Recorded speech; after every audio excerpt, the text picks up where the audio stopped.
The champagne was cold in my hand, and everyone around me was laughing, and I couldn't remember the last time I'd felt so completely invisible. My cousin's wedding was beautiful. That's what I kept telling myself anyway. The kind of beautiful that belongs on a Pinterest board.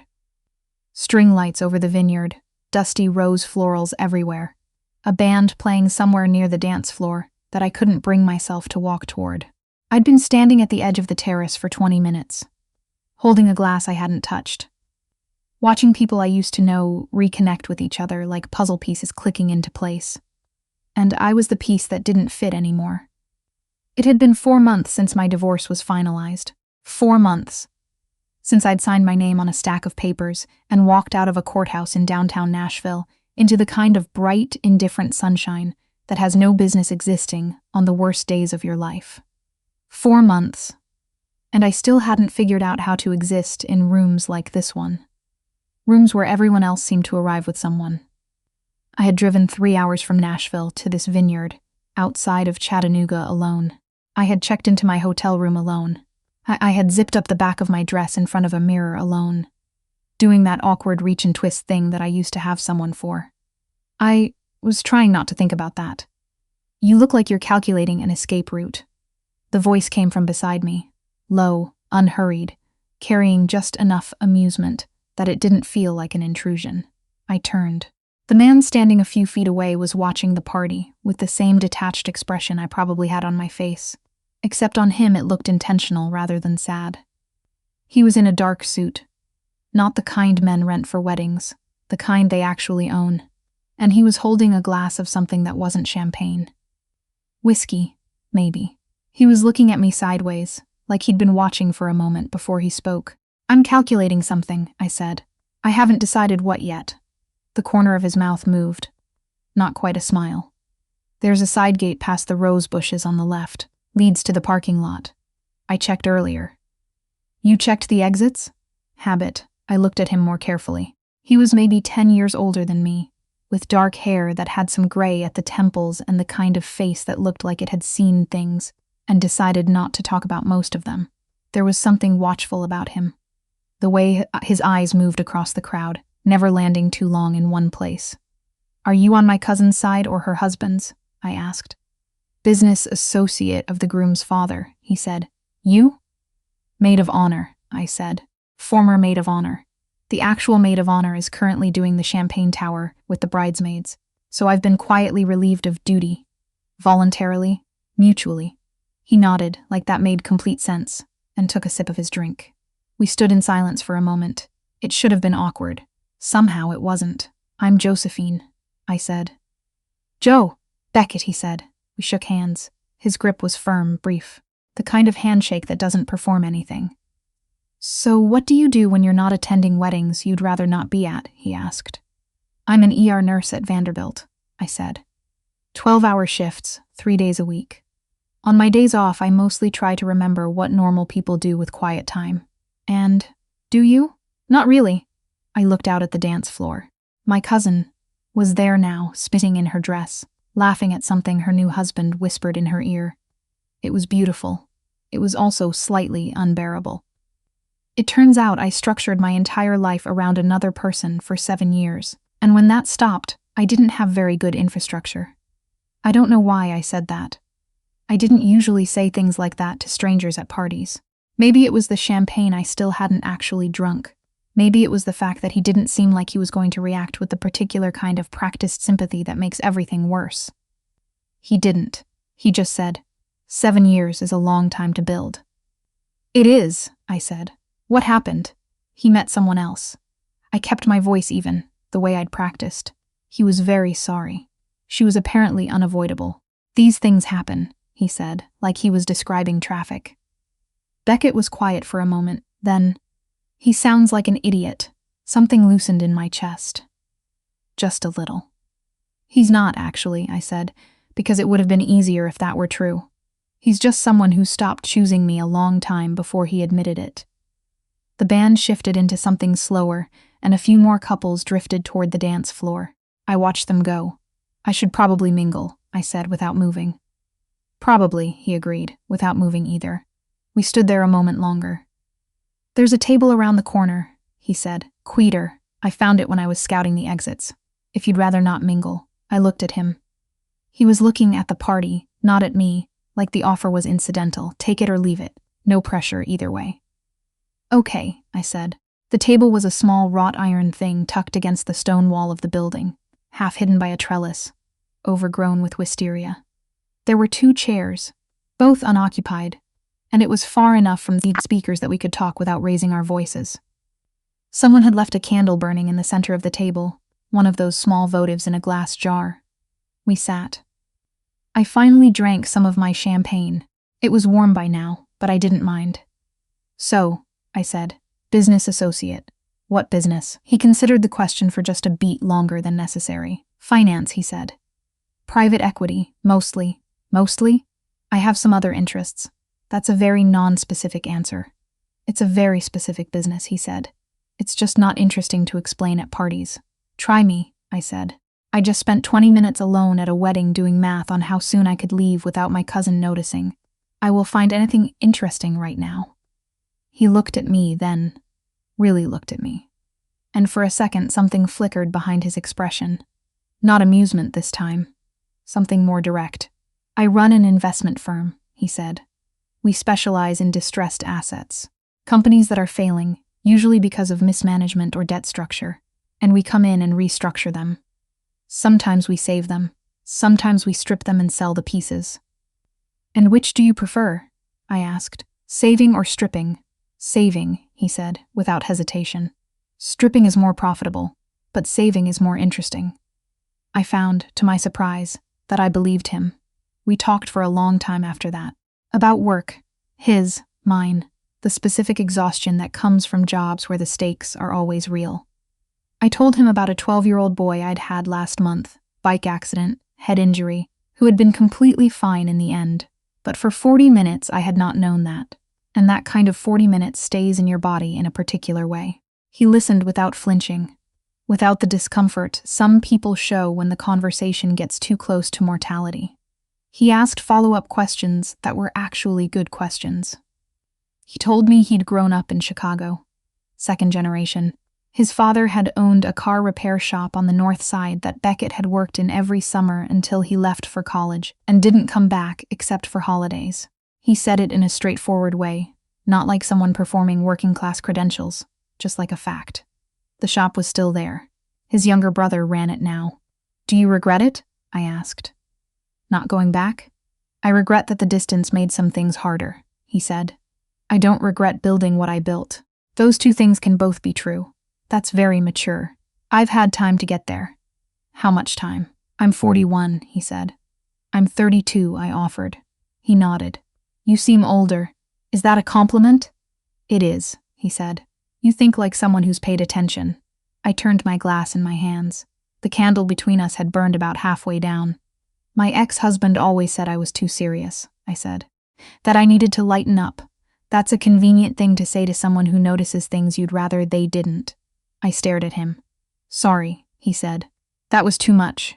I don't know your marriage. No, I said slowly. You're not wrong, actually. I've just never heard someone put it that way. He looked away, out past the trellis toward the faint sound of the band. I was married once, he said. A long time ago. It lasted 3 years. She said I was never fully present. Were you? No, he said. She was right. I was 30, and I thought work was the only thing worth being present for.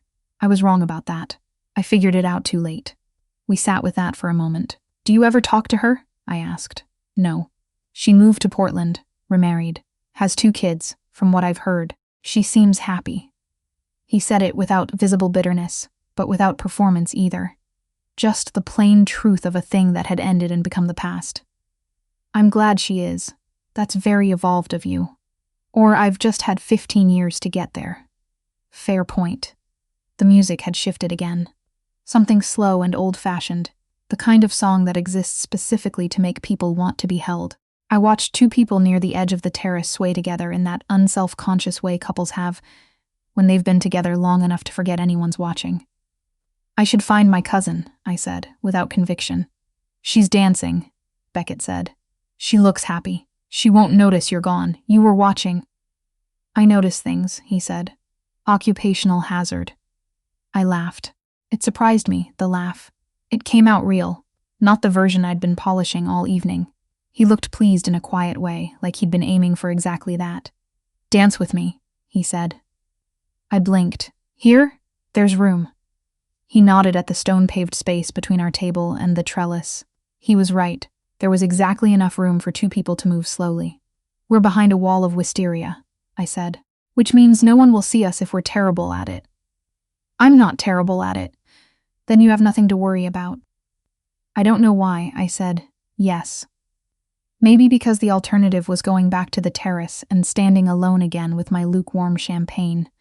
Maybe because the evening had turned into something I hadn't planned for, and it seemed like a waste to close it down. Maybe because for the first time in 4 months I was somewhere, and I didn't want to be somewhere else. I stood up. He stood up. He was taller than I'd registered when we were sitting, and when we found our position, his hand at my back, mine on his shoulder. Appropriate distance, respectable. I was aware of how steady he was. Physically, but also in some other sense that was harder to name. Like he'd decided to be here, in this moment, and everything else could wait. We moved slowly. The music was barely audible from where we were, but it was enough. "You were right," he said, after a moment. "You're not terrible at it." "I did take a semester of ballroom in college," I said. "It seemed practical at the time." "Was it?" "It's come up more than you'd think." He made a small sound of amusement. My hand had moved from his shoulder at some point, and was against his chest. I became aware of it. I didn't move it. "Joe," he said quietly. I'd like to take you to dinner tomorrow, if you're staying another night." I was. My hotel was booked through Sunday, because my cousin had wanted me there for the post-wedding brunch in the morning. And I hadn't canceled even after everything got complicated with the bridal party logistics. "That's a very sudden dinner invitation," I said. "You've been talking to me for 3 hours," he said. "It's only sudden if you weren't paying attention." I had been paying attention. That was the thing. I had been paying more attention than I'd meant to, and now I was standing behind a wisteria trellis at my cousin's wedding dancing with a man I'd met 90 minutes ago. And I was not, for the first time all evening, doing math on the exits. "Okay," I said. He nodded, like it was settled. He picked me up from my hotel at 7 the next evening in a car that said money without advertising it, and took me to a restaurant in Chattanooga that was small and calm, and had a menu that changed weekly depending on what was local. We sat at a corner table and talked for 4 hours without noticing the time, the way you only do with people who are genuinely paying attention. He asked about my childhood in a way that felt like curiosity, not data collection. I told him about growing up in a small town in Kentucky, my mother who was a high school English teacher, my father who fixed HVAC systems and read Louis L'Amour novels, and had very strong opinions about college football. How I'd known since I was 16 that I wanted to be a nurse, because I'd gone with my mother to visit a neighbor, recovering from surgery. And the nurse who'd been there had moved through that room with such quiet, competent care that something in me had straightened up and said, That's what I want to do." He told me about his firm's latest project, a mid-sized manufacturing company in Ohio that everyone had written off, that had 63 employees who were about to lose their jobs, and how he'd spent the last 8 months restructuring the debt and finding them a strategic partner, and now those 63 people still had health insurance and a paycheck.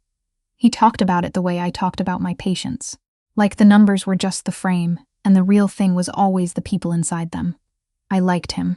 That was the simple, terrifying truth of it. On the drive back to the hotel, we were quiet in the way that's comfortable rather than strained. He had the radio on low. Something soft, nothing I recognized. The city lights moved past the windows. "I live in Chicago," he said, "somewhere on the bridge over the river." "I know," I said. "You told me. I'm there most of the time. I travel for work, but Chicago is home. Nashville is home for me," I said. "I know." He glanced at me. "I'm not saying it like it's a problem. I'm saying it like a fact that's on the table." I looked at him. "What other facts are on the table?" He was quiet for a moment, eyes on the road. "I like you," he said. "That's a fact." I don't say that casually. I haven't said that to anyone in a long time. My heart did something complicated. "Beckett, You don't have to respond to it right now, he said. I just wanted it to be said. So we're both working with the same information. I didn't say anything. I watched the lights. When he pulled up to the hotel, he got out and walked me to the door without asking. We stood in the amber light of the entrance, and he looked at me with that steady, unhurried attention that had undone me a little all evening. I'd like to call you, he said, when I'm back in Nashville next month. Or before then, if you're open to that, talking on the phone like it's 2004. Or texting, he said. I can adapt. I laughed. He watched me laugh. Yes, I said. You can call me. He nodded. He didn't reach for my hand or push for more than what I'd offered. He just said, "Good night, Joe," with the same weight he put behind most things he said, and went back to his car.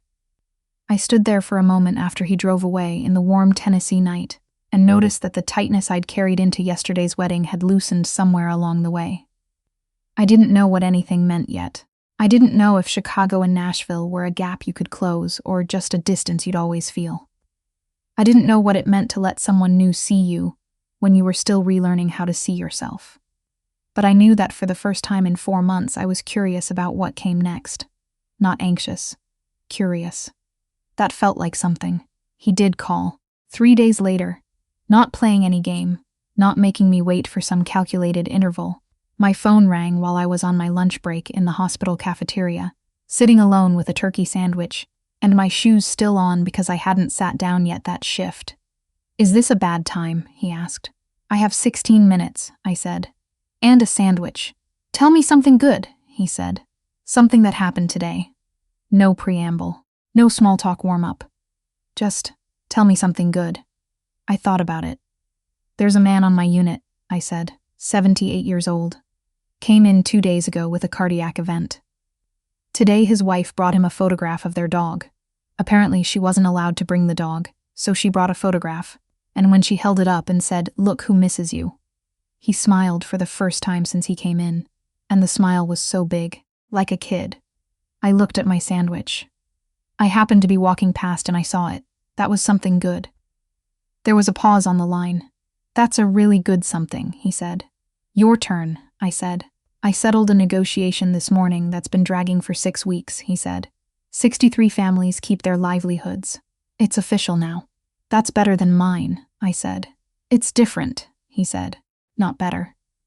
After that we talked every few days, and then every day, and then sometimes twice a day, in the small gaps. His coffee in the morning, my drive home after a night shift, his flight delays, my quiet Tuesdays when the apartment felt too big. We talked about the things adults actually think about when they stop pretending they don't. Loneliness, regret, the specific strange feeling of rebuilding your life in your 30s when you thought you'd already built it. He never made me feel like I was too much. He never suggested I needed to be lighter. Then, in October, he said he was coming to Nashville for a conference. 3 days. I met him for dinner the first night, a place downtown I liked on 2nd Avenue. He looked the same, steadier than I remembered, somehow, which didn't make sense because steady was already the word for him. We fell back into conversation the way you do when you've been talking to someone every day, and now they're suddenly three-dimensional in front of you. On the second night, we walked along the riverfront after dinner, down by the pedestrian bridge, and he stopped walking at some point and turned to me and said, "I've been thinking about something. Tell me." "I want to know if you're willing to try this," he said. Not casually. "I'm too old and too tired for casual. I mean, actually try. Knowing the distance is a fact and working on it anyway, because I think you're worth working on it for." I looked at him. The river was moving behind him, dark and ordinary, and the city lights were scattered across the surface of it. 4 months ago I couldn't have heard that, I said. "I know," he said. I'm not asking about 4 months ago. I thought about my apartment in Nashville, the silence that had become familiar, the way I'd started to understand that being alone and being lonely were different things that I'd been confusing. I thought about all the times in the past several weeks I'd been telling him something, a frustration, a small joy, a thought that had come to me at 2 a.m. when I couldn't sleep and felt, mid-sentence, that I was talking to exactly the right person. "I'm scared," I said honestly. "That's reasonable," he said. "So am I." "You don't seem scared. I'm very good at seeming not scared. I looked at his face in the uneven light and decided to believe him. Okay, I said. Let's try. He didn't pull me into a dramatic embrace or say something cinematic. He just exhaled slowly, like he'd been holding something, and then he took my hand, careful, deliberate, like it mattered, and we kept walking along the river. It wasn't a fairy tale. We had hard conversations about the distance, about what trying actually meant in practice, about what compromise could look like over time. His work was in Chicago, mine was in Nashville. There was no clean answer to that, and he never pretended there was one. What we had was honesty and patience, and a willingness to sit with the uncomfortable questions instead of papering over them. 4 months later, he flew back for a long weekend, and we went to the farmer's market on a Saturday morning, walking slowly through the stalls in the November light. And he bought a jar of local honey he didn't need, and I bought a bunch of flowers that were too large to carry gracefully, and we drank bad coffee from paper cups and talked about nothing much. And in the middle of it, somewhere between the honey vendor and the flower stall, I thought, this is the thing. Not the grand gestures, not the declarations. This. Someone walking beside you in the ordinary light of a Saturday morning, making room for you in the small moments, paying attention. Later that afternoon, sitting in my kitchen while he read something on his phone, and I graded a continuing education module I'd been putting off, he looked up suddenly and said, "You're smiling." "Am I?" "You've been smiling for about 10 minutes at that module." "It's a very well-written module," I said. He looked at me, and then he smiled too. Not the careful, controlled version, but the real one underneath it, the one I'd only started to see in the past few months. The one that reached his eyes and made him look, for a second, like the 25-year-old version of himself, who had worked in his father's shop and not yet learned to be so contained. "Joe!" he said. "Yeah, I love you." I put down the module. He was still looking at me, the same steady, unhurried way he'd looked at me on a terrace 8 months ago, behind a trellis of wisteria, with a candle burning low between us. No performance, no theater, just a man telling me a true thing and waiting to see what I'd do with it. "I love you too," I said. He nodded, like that was settled, and went back to his phone. I went back to my module, and outside the kitchen window, Nashville was doing what Nashville does in November, going gold and amber and a little bit heartbroken and beautiful anyway. And I was sitting in the ordinary warmth of a Saturday afternoon with someone who chose to be here. And I thought about that courthouse in the bright, indifferent sunshine, and the hotel mirror, and the terrace, and the wisteria, and how I had stood at the edge of a party 11 months ago calculating exits, and how I had instead stayed. How I had, without meaning to, found my way to exactly here.